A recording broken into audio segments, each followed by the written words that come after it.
जय गुरुदेव। सभी गुरु प्रेमी भाई बहनों को मेरा सादर जय गुरुदेव प्रणाम। आज मैं आपको सुनाने वाली हूँ गुरु महाराज के द्वारा लिखी हुई परमार्थी वचन संग्रह के कुछ अंश, जिसमें आप सुनेंगे गुरु की महिमा। गुरु में एक चैतन्य शक्ति अग्नि के समान होती है। गुरु की आंखों में से चैतन्यता की धारें निकलती रहती हैं, जो कि तलवार भी मुकाबला नहीं कर सकती हैं। उन्हीं आंखों के तेज प्रकाश से सेवक के ऊपर अपनी निगाह डालकर उसकी सूरत को साफ करते हैं।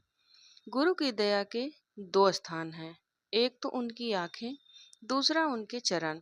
चरणों के स्पर्श से अभिमान का त्याग होता है और सेवक के अंदर यह भाव पैदा होता है कि गुरु की आंखों के सामने ठहर कर उनकी दया ले सके।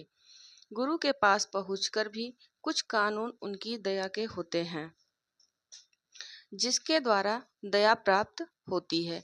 यदि सेवक ने गुरु के नियमों का पालन भली भांति कर लिया तो यह सत्य है, दया सेवक अवश्य प्राप्त कर लेगा। सेवक को गुरु के पास पहुंचकर सदा चुस्त चालाक रहना चाहिए। सेवक जरा भी गुरु के पास रहकर गाफिली करता है तो यह सत्य है कि गुरु की दया से खाली रहेगा। सत्संगी जनों को आदेश है कि जहाँ तक बने वचनों का पालन करें। सत्संगी की हालातें कभी कभी नाजुक गुजरने लगती हैं। ऐसी नाजुक परिस्थितियों में सेवक घबरा जाता है और परमार्थ से में कमी शुरू हो जाती है।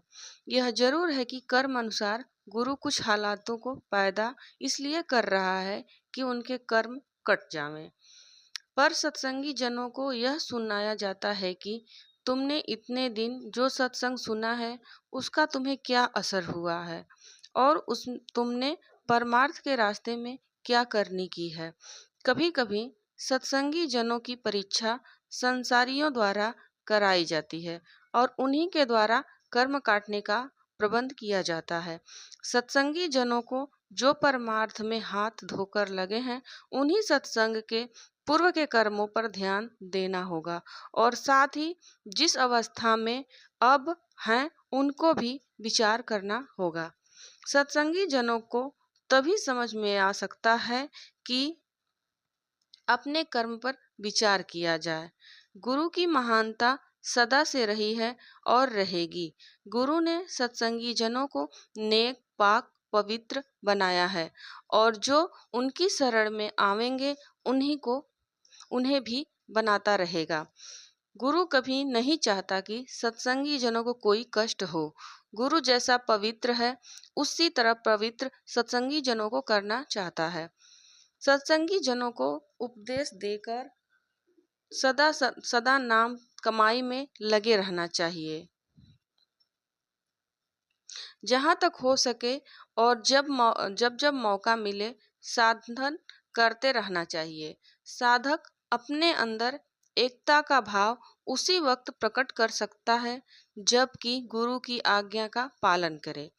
कुछ लोग ऐसे होते हैं कि जो गुरु के पास गए, उपदेश लिया और कुछ साधन न किया, फिर दूसरों के पास पहुंच गए। साधक नहीं समझ पाता कि करने का फल हमारे इरादे के अनुसार मिलेगा।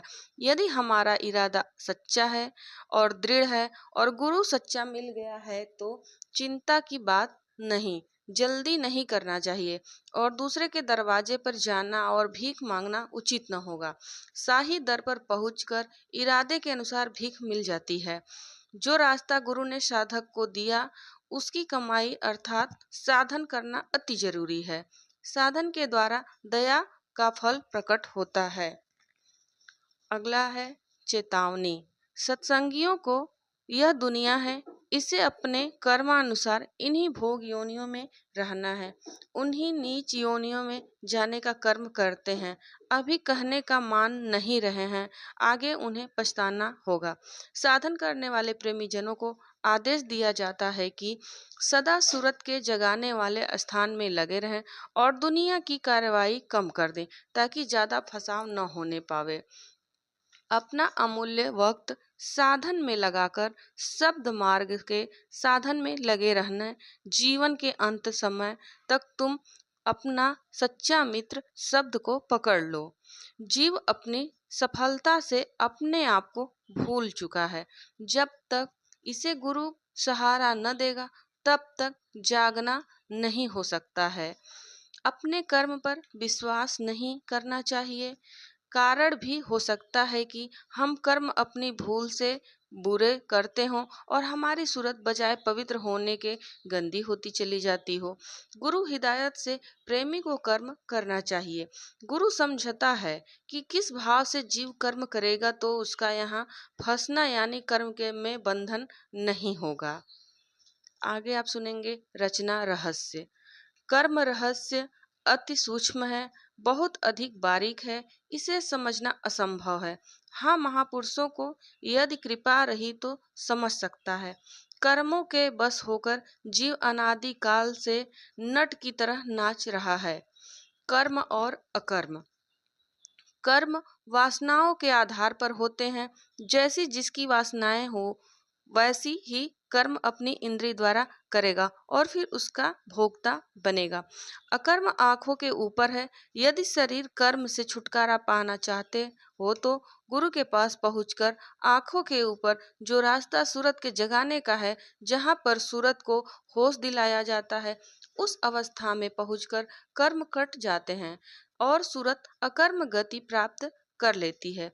ऐसी अकर्म गति बगैर महान आत्माओं के प्राप्त नहीं होती। शरीर कर्म का बंधन सदा से चला आता है और हम इतने ज्यादा अभ्यस्त शरीर मोह के हो गए हैं कि इसे छोड़ना भी पसंद नहीं करते हैं। मुझे तो इसका बहुत दुख है। जय गुरुदेव।